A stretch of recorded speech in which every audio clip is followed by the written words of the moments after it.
Hello, আমরা এখানে practice problem 4.9 Alexander Sadiku বইয়ের ফান্ডামেন্টাল অফ ইলেকট্রিক সার্কিটের 4th এডিশনের একটি ম্যাথ দেখতে পাচ্ছি। এই প্রবলেমে আমাদের বের করতে বলা হয়েছে থেভেনিন ইকুইভ্যালেন্ট সার্কিটটা। তো আমরা এটার থেভেনিন ইকুইভ্যালেন্ট সার্কিটটা নির্ণয় করব। এখানে আমরা দেখতে পাচ্ছি এখানে একটা ডিপেন্ডেবল কারেন্ট সোর্স বিদ্যমান। তো একটু এটা অন্যভাবে করতে হবে। যদি কোনো সময় ডিপেন্ডেবল কারেন্ট সোর্স থাকে বা ডিপেন্ডেবল ভোল্টেজ সোর্স থাকে তখন আমরা জানি যদি আরটিএইচ এবং ভিটিএস নির্ণয় করতে যাই, বিশেষ করে আরটিএস নির্ণয় করার সময় আমাদের এক্সট্রা একটা ভোল্টেজ সোর্স বা কারেন্ট সোর্স এখানে দিতে হয়। এজন্য আমরা প্রথমে ভিটিএসটা বের করে ফেলাই। ভিটিএইচ এই দুই প্রান্তের মধ্যে বের করতে হবে। তাহলে আমাদের এখানে আমরা কি করতে পারি? আমাদের এখানে দুইটা লুপ বিদ্যমান। তাহলে আমরা এখানে হয় মেশ করতে পারি অথবা নোডাল করতে পারি। তো আমরা এখানে আপাতত নোডাল করার চেষ্টা করি, কারণ যেহেতু এখানে একটা পয়েন্ট আছে এ। তাহলে অ্যাট নোড এ আমরা অ্যাপ্লাইং নোডাল অ্যানালাইসিস কি করতে পারি সেটা আমি লিখতেছি।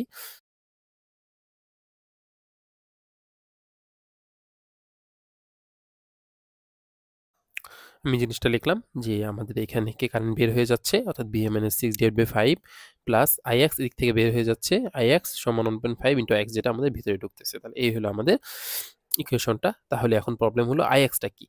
আইএক্স হলো এটার ভিতর দিয়ে কারেন্ট, এইটা এখান থেকে শুরু করে এখানে, কারণ যেহেতু এর ভিতরে কারেন্ট যাবে না, এখান থেকে শুরু করে এই পর্যন্ত। তাহলে আমি সেটা এখানে লিখে দিলাম।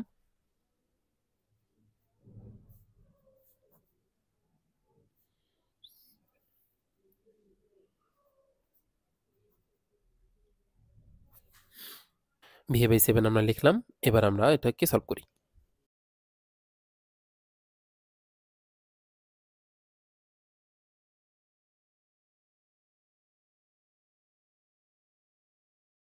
আমরা ভিএ পেয়ে গেছি 9.23, অর্থাৎ এইখান থেকে এটার ভোল্টেজ আমাদের চাচ্ছে ভিটিএইচ, যেটা এটা। তাহলে আমরা ভিটিএইচ বের করতে পারবো কিভাবে?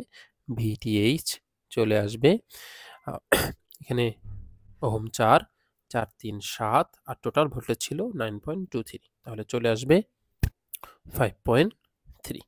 আশা রেখে আমরা ভিটিএইচটা বের করতে পারলাম। এবার আমাদের বের করতে হবে আরটিএইচ। আর আরটিএইচ বের করতে গেলে যেহেতু আমাদের ডিপেন্ডেবল সোর্স আছে, তাহলে আমাদের এখানে একটা ভোল্টেজ সোর্স ব্যবহার করতে হবে, ইন্ডিপেন্ডেন্ট ভোল্টেজ সোর্স। তাহলে আমি সার্কিটটা এঁকে ফেলাই, আর এটাকে আমাদের শর্ট করতে হবে।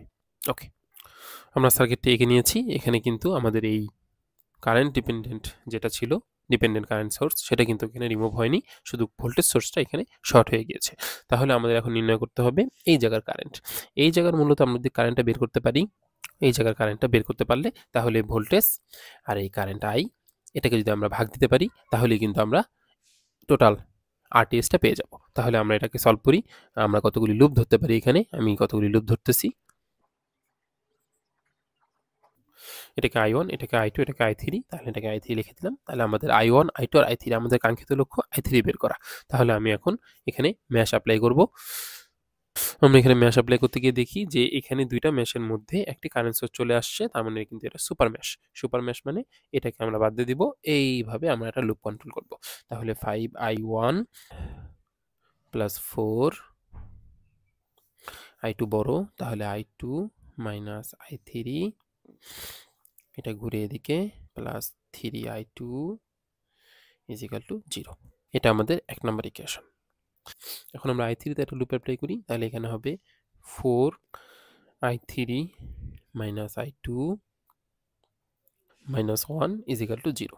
তাহলে 4i3 minus i2 is equal to 1, বা আমরা বলতে পারি 4 ইন্টু উল্টে দিলে i2 minus i3 is equal to minus 1, যেটা আমরা এখানে বসে দিতে পারবো। এটা হলো 2।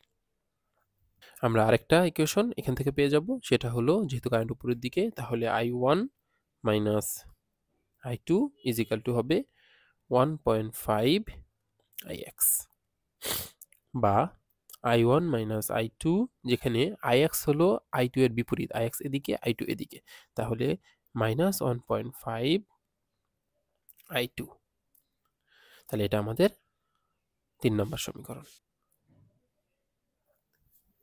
আমরা সমীকরণগুলি এখানে লিখে নিলাম, 1 নম্বর, 2 নম্বর, 3 নম্বর সমীকরণটাকে আমরা আরেকটু ভেঙে নিতে পারি, অর্থাৎ i1 সমান এটাকে উপাস পাঠিয়ে দিলে হয়ে যায় মাইনাস 0.5 i2।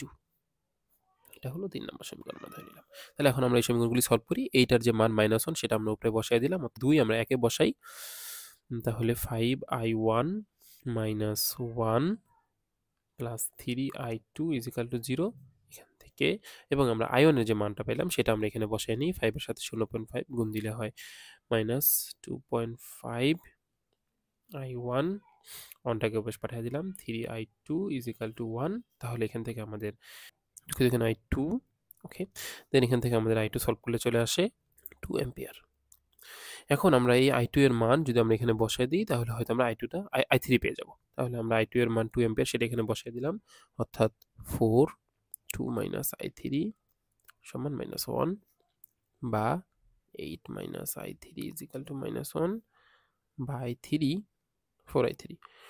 তাহলে 4I3, তাহলে I3 এর মান চলে আসলো 2.25। তাহলে আমরা এই যে I3 পেয়ে গেলাম। তাহলে আমাদের ওই যে আমাদের সার্কিটটা ছিল, অর্থাৎ এখানে ভোল্টেজ 1 ভোল্ট আর এইখানে আমরা কারেন্টটা I3 এদিকে ধরছিলাম, কারেন্টটা পেয়ে গেলাম 2.25। তাহলে আমাদের RTH কত চলে আসবে? RTH আসবে 1/2.25 অর্থাৎ 0.44। তাহলে এই যে আমরা RTHটা পেয়ে গেছি। এখন যদি আমাদের তুল্য যে সার্কিটটা সেটা আমাদের বের করতে বলছে, সেটা আমরা এখানে তৈরি করে ফেলাই। অর্থাৎ আমাদের VTH যেটা ছিল আমাদের 5.3 এবং এখানে আমাদের RTH 0.44। আর যেহেতু আমাদের লোডটার কোনো রেজিস্ট্যান্স ছিল না সেটা এইভাবেই থাকবে। ওকে, ধন্যবাদ। এখানে আমাদের RL থাকবে। ওকে।